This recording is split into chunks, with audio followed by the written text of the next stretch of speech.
This is a warning to all new game masters. Do not run published modules. I repeat, do not run published modules.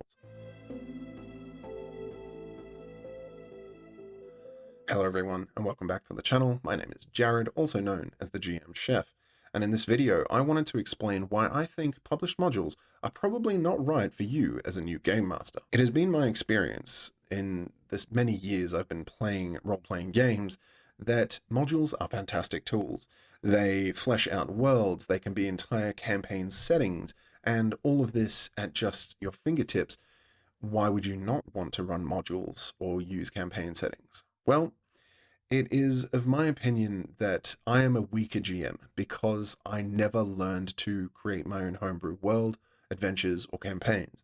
It took me a long time because there were just so many choices out there when it came to published modules, and it just always seemed easier. Over the last few years, I've been strengthening that muscle. I've been working on my adventure writing skills because I want to provide a more catered experience to my players.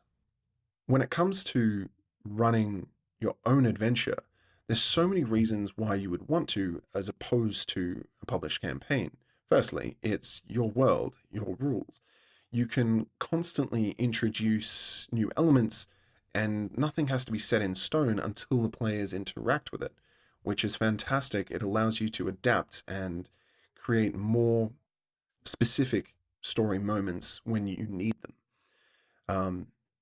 The foundation that you start with can be so small, so basic as just a town with a simple problem, and eventually that problem can expand beyond the town, or perhaps the heroes only created a small stopgap, a temporary solution, and need to expand into the realm beyond in order to save the town properly. You have so many more options, and for me, it meant that when it came to player character, for players to explore a homebrew world with unlimited options, or at least more options than a campaign module would allow, it meant that they had a greater sense of freedom, that they could truly explore their characters' motivations, and that the tasks they were set to, the quests, you could say, really felt like they were more personal.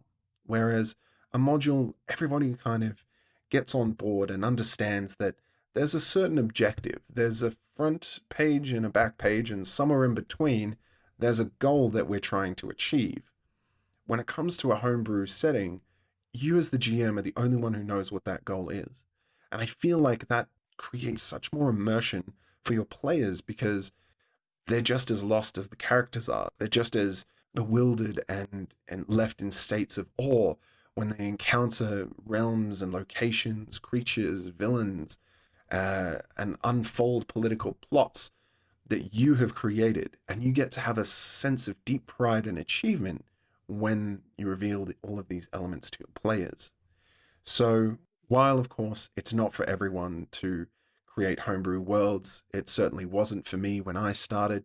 I was spoiled for choice and just felt like running certain modules, and that's totally fine. But as soon as possible, I highly encourage you to write your own adventure, at least a one-shot at most, and just dip your toe into those creative writing waters, because you never know how far it might take you. Thank you so much for watching. I've been the GM Chef, and I'll see you in the next one.